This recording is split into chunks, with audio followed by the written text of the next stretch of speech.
Now, Thirunavukarasar.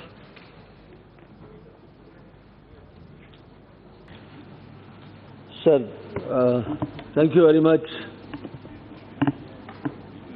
for giving me this opportunity to hear and share my views in this important bill.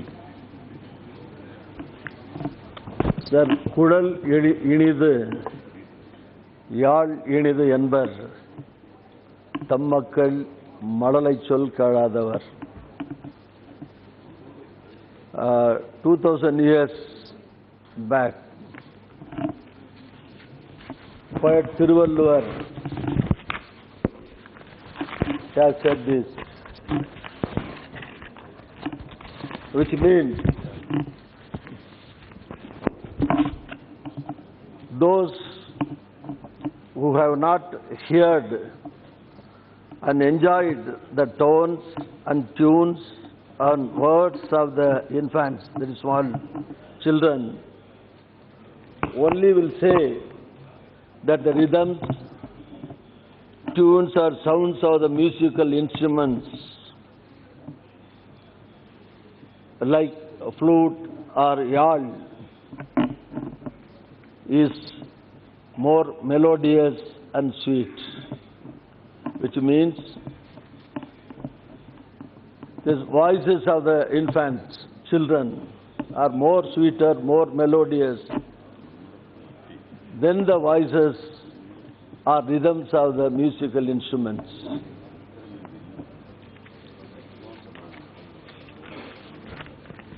Children are not only the wealth of the family, children are the wealth of the nation.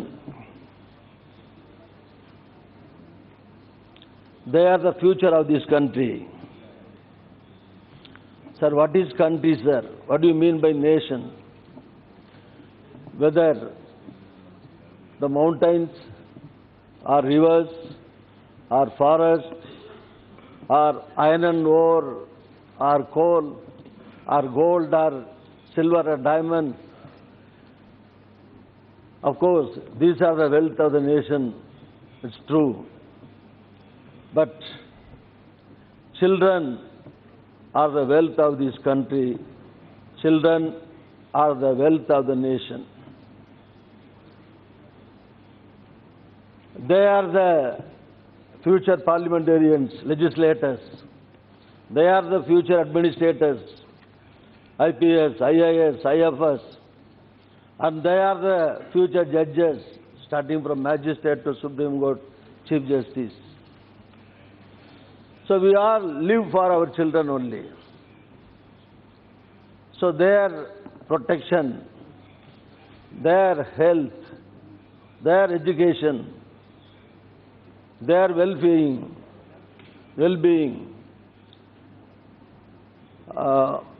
their safety are more important than any other things.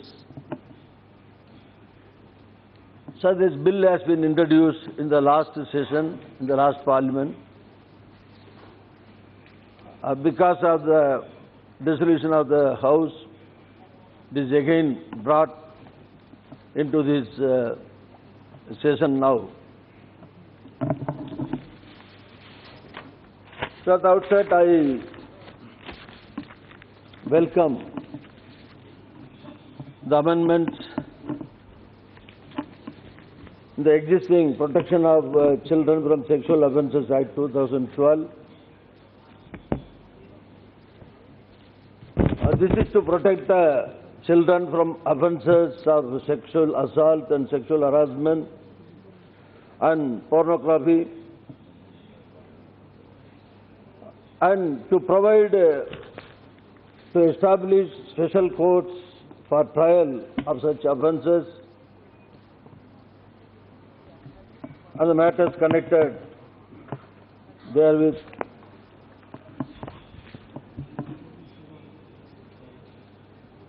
So this act is to ensure the healthy physical, emotional, intellectual and social development of the children.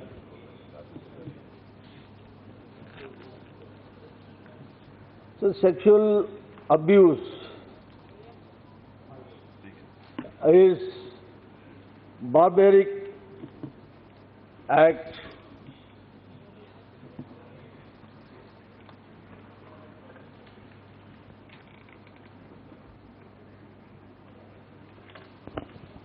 their future is entirely spoiled, their career is spoiled, their health is spoiled, mental faculty is spoiled. So, this act is necessary today because every year the crime rate against the children is increasing.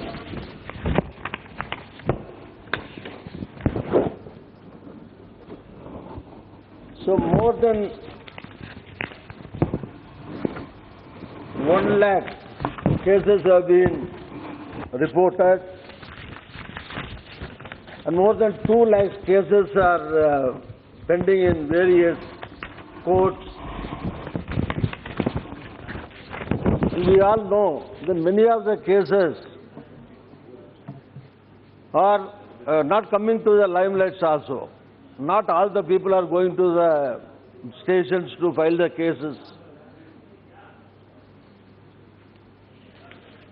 The actual registration of cases and the actual cases happening, there is a large gap in between. But cases reported and registered also takes a very long time for the final judgment in the courts.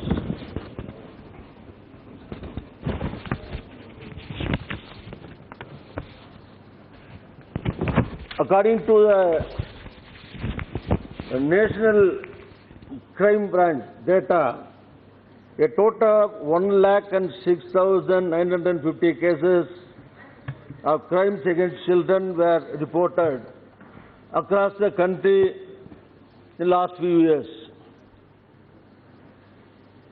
And in the 19 main metro cities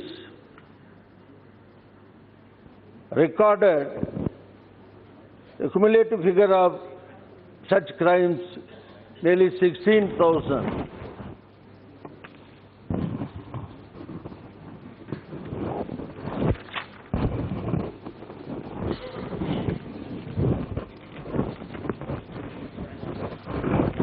In 2015, it was 1,08,000, and 16 it was 1,97,000. State-wise, I can mention few states: Madhya Pradesh 2,500, Maharashtra 2,300, Uttar Pradesh 2,200, Odisha 1,300, Tamil Nadu nearly 1,200. It's a shameful. It's a shameful thing which are happening throughout this country.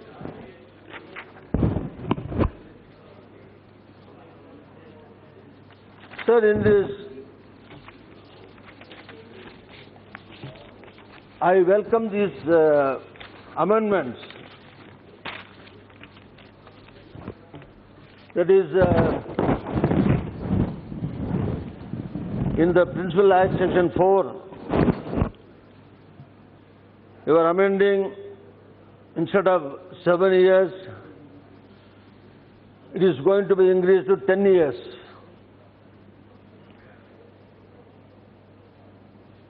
And the imprisonment for lifetime, that's the natural life of a person, are 20 years. And the fine imposed under this section shall be just and reasonable and paid to the victim to meet the medical expenses and rehabilitation of such victims. A reasonable amount of compensation, fine. And again, Section 5(6).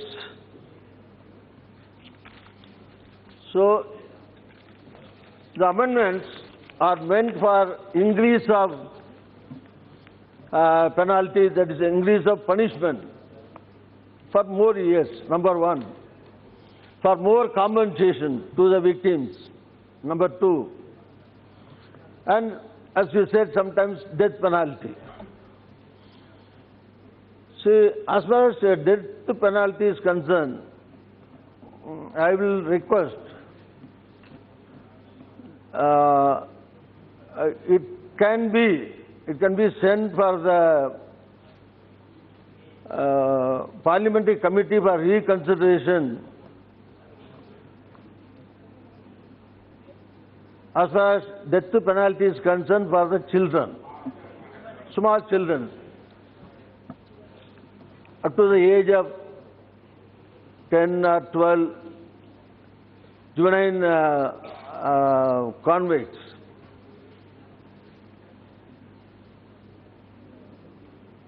And about the other amendments in the existing bill regarding the increase of the years, I welcome. And see, as far as in this connection, I want to say, as far as the judges, lower level judges, magistrates, or district court level district judges, I will request the central government to give a fund to the state governments for providing vehicles to the magistrates level.